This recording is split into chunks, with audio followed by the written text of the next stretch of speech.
Guarneri del Gesù, the Amati family, the rest of the Guarneri family, they all lived in Cremona at the end of the 1600s, beginning of the 1700s. Those are where your multi-million-dollar violins come from.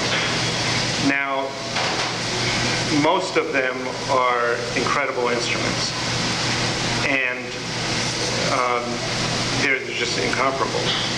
And you can hear that sound.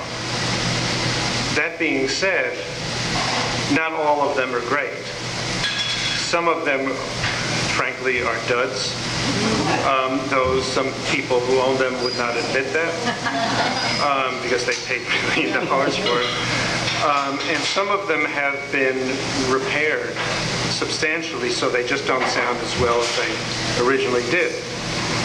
Also, there are many other great violin makers who have made some of their instruments comparable to the great Cremonese instruments, including some contemporary makers, I would say.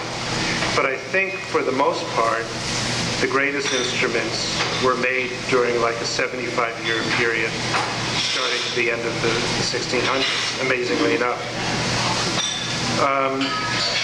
Now, a couple of years ago, there was this supposedly double-blind study done where professional violinists would be handed instruments without knowing what they were, and they would give their opinion. And the result of this study showed that they had no particular preference for a Strad over contemporary instruments.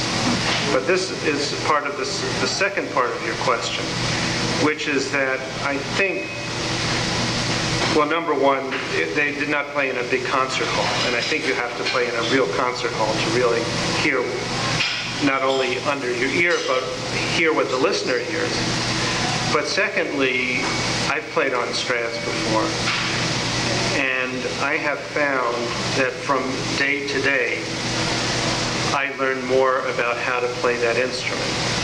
And it would take me probably at least a year of playing on a great instrument like that to really know how to get the most out of it, at least a year. They're incredibly complex instruments that are capable of amazing colors. And to just, pick one up and play for 10 minutes, that says something more about the performer than the instrument. Yeah. Thank you. Yeah. Now, as it pertains to the book,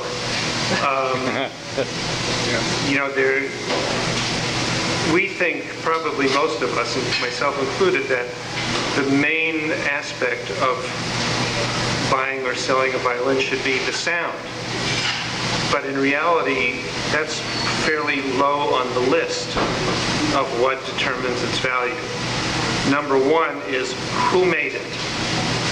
That's like 90%. Number two is how the quality of the certificate you can get, which determines the authenticity. In other words, there are only like a half dozen dealers around the world whose opinions are internationally recognized. And, sometimes if they die, their reputation is moot. You have got to go through the whole process again. So, that's number two. Number three is the condition of the instrument. If it's all original, that's very important.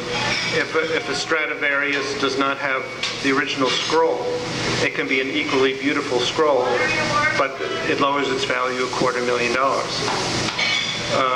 So it's been known that some wheeling and dealing goes on where they actually bastardize parts from one instrument and put them on another in order to enhance the value.